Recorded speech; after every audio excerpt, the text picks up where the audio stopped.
స్తోత్రార్హుడు యేసుక్రీస్తు ప్రభువారి ప్రశస్త నామంలో మీ అందరికీ నా హృదయపూర్వకమైన వందనాలు. ఫ్రెండ్స్, ఎలా ఉన్నారు?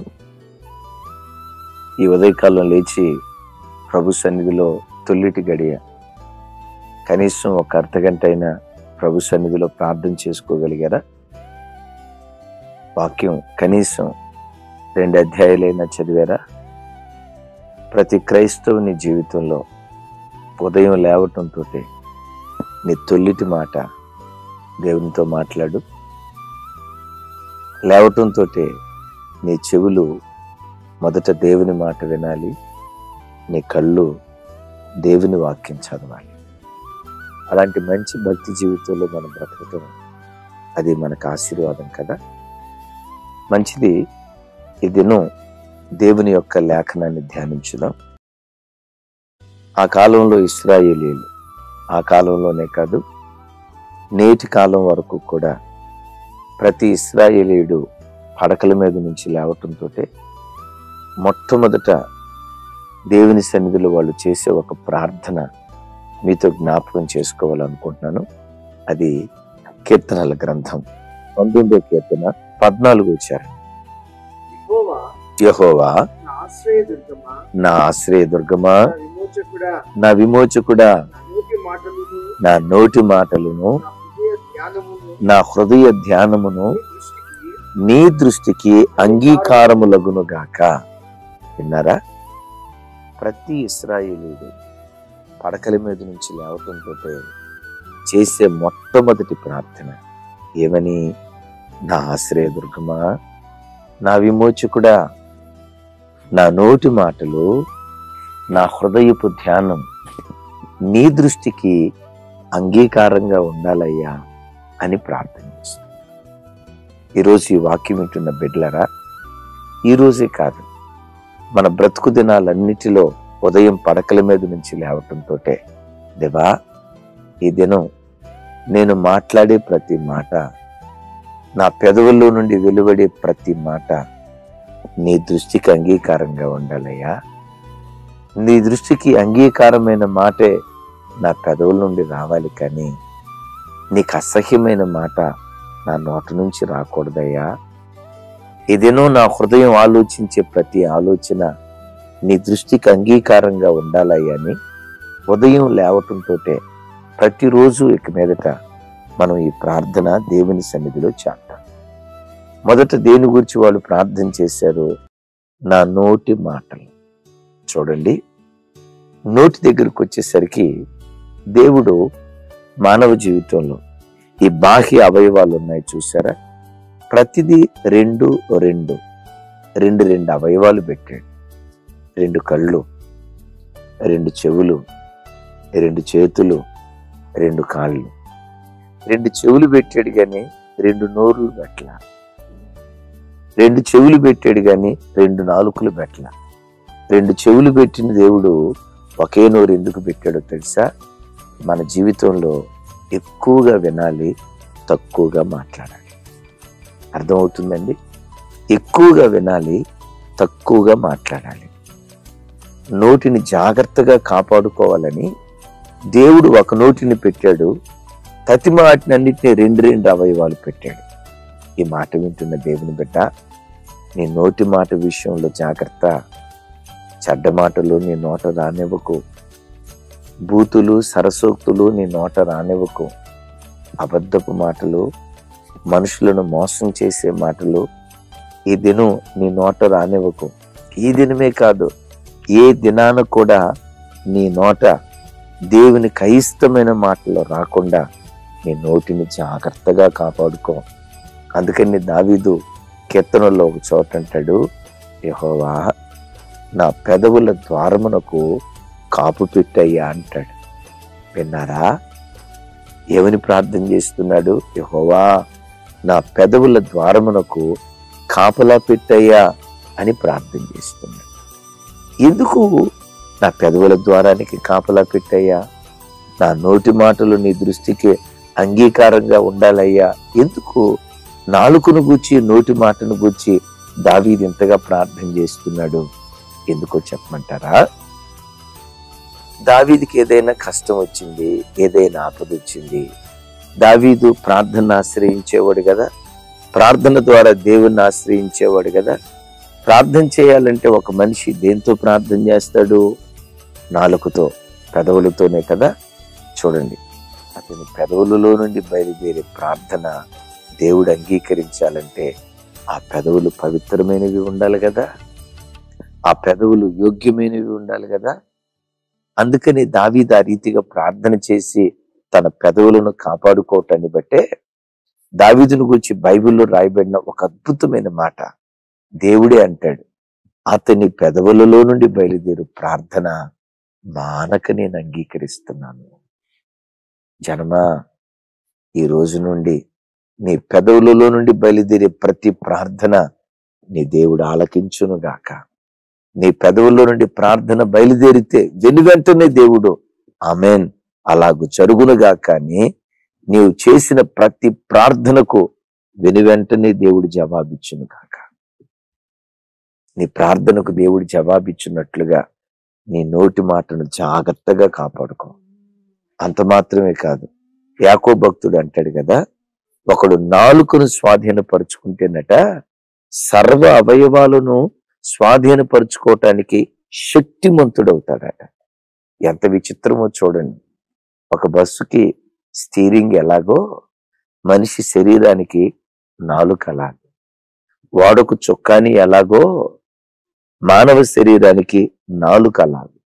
స్టీరింగ్ ఎట్లా తిప్పితే బస్ అంతా తిరిగిపోద్ది కదా, నీ నాలుక ఒక్కటి స్వాధీనంలో ఉంటేనట సర్వ శరీరాన్ని స్వాధీనపరుచుకునే శక్తిమంతుడిగా మారిపోతారట. అందుకనే ఈ రోజు నుండి ప్రతి ఉదయం లేవటంతో నా నోటి మాట నీ దృష్టికి అంగీకారంగా ఉండాలయ్యా. ప్రార్థన చేద్దామా? రెండవ మాట, దావీదు అంటాడు, నా హృదయపు ధ్యానం నీ దృష్టికి అంగీకారంగా ఉండాలి. తమ్ముడు, యవన చెల్లి, ప్రియ తల్లి, ఓ తండ్రి, లేవటంతో ప్రభుని మాట్లాడుగు.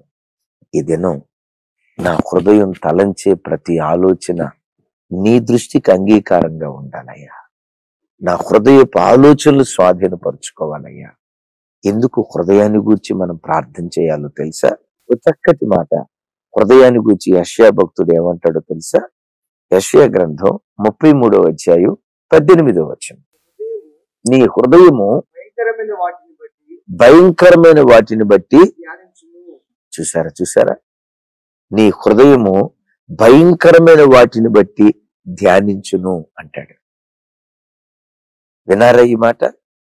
హృదయము భయంకరమైన వాటిని ధ్యానిస్తాదట. అంటే హృదయపు ఆలోచనలు అంత భయంకరంగా ఉంటాయి.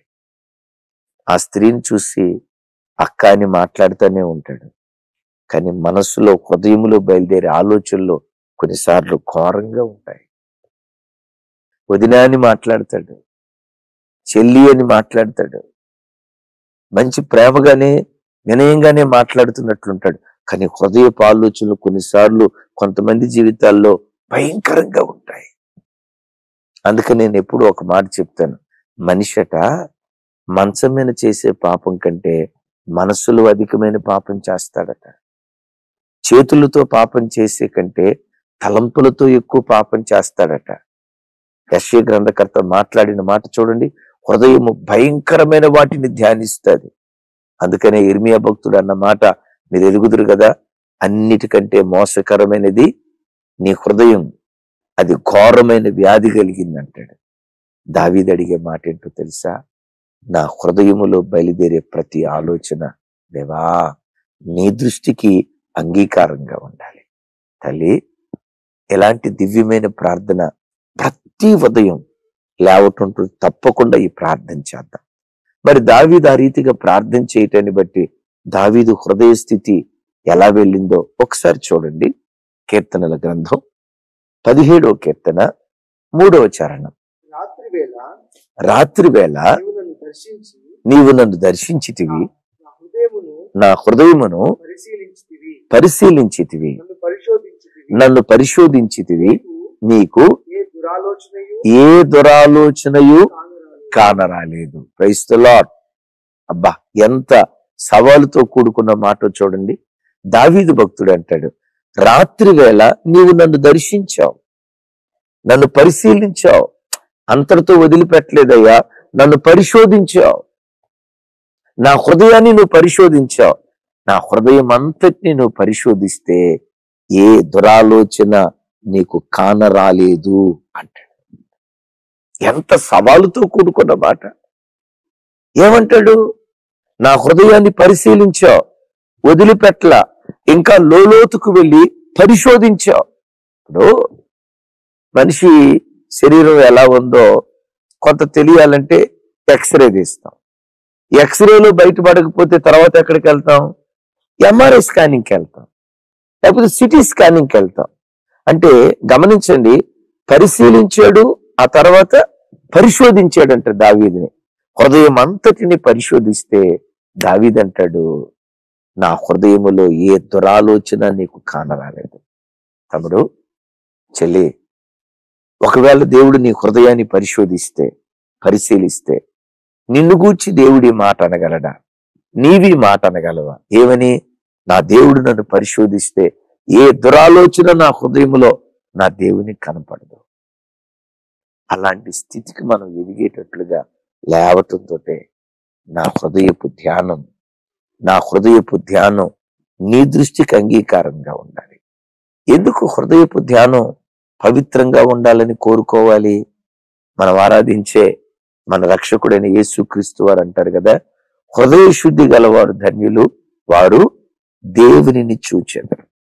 నా ప్రభు బిడ్డలారా, ఈ దినం దేవుని మహిమను నువ్వు చూడాలి, దేవుని ఆశీర్వాదాన్ని నువ్వు అనుభవించాలి, దేవుని పరాక్రమాన్ని, దేవుని ఆశ్చర్యాన్ని నీ కళ్ళతో చవి చూడాలి. దేవుని మహిమను చూడాలన్నా, దేవుని చూడాలన్నా, దేవుని మహత్కార్యాన్ని చూడాలన్నా హృదయ శుద్ధి కలిగిన వారిగా ఉండాలి.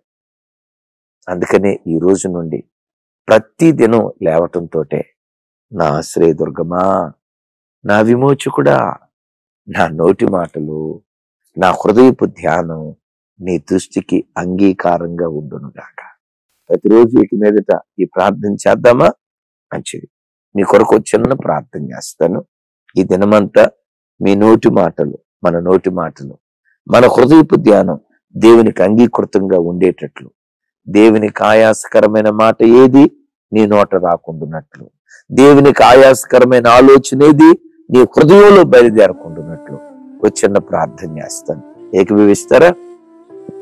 సర్వశక్తి గల తండ్రి, ఈ వాక్యం విన్న ప్రతి బిడ్డ కొరకు ప్రార్థన చేస్తున్నాను. నోటి మాటలు మీకు అంగీకారంగా ఉండాలి, హృదయపు ధ్యానం మిమ్మల్ని సంతోషపెట్టేదిగా ఉండాలి. హృదయ శుద్ధితో, వాక్శుద్ధితో ప్రతి బిడ్డ బ్రతుకున్నట్లుగా కృప చూపండి.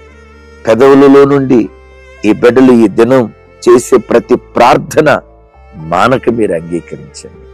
ప్రతి ప్రార్థనకు మీరు జవాబు దయచేయండి. దావీదు హృదయాన్ని పరిశీలించినప్పుడు ఏ దురాలోచన మీకు కానరాలేదు. అలాంటి హృదయ శుద్ధి ఈ ప్రార్థనలో ఏకీభవిస్తున్న ప్రతి బిడ్డకు యేసు నామములో ఈ దినమే మీరు దయచేయుదురు. నా చేతులెత్తి దీవిస్తూ యేసు నామములో ప్రార్థించి పొంది ఉన్నాను తండ్రి. తండ్రి అయిన దేవుని ప్రేమ, కుమారుడైన యేసుక్రీస్తు ప్రభు వారి దివ్య కృప, పరిశుద్ధాత్మ దేవుని సహవాసం మనకు సకల పరిశుద్ధులకు సదా తోడై ఉండి నడిపించునుగాక. ఆమేన్.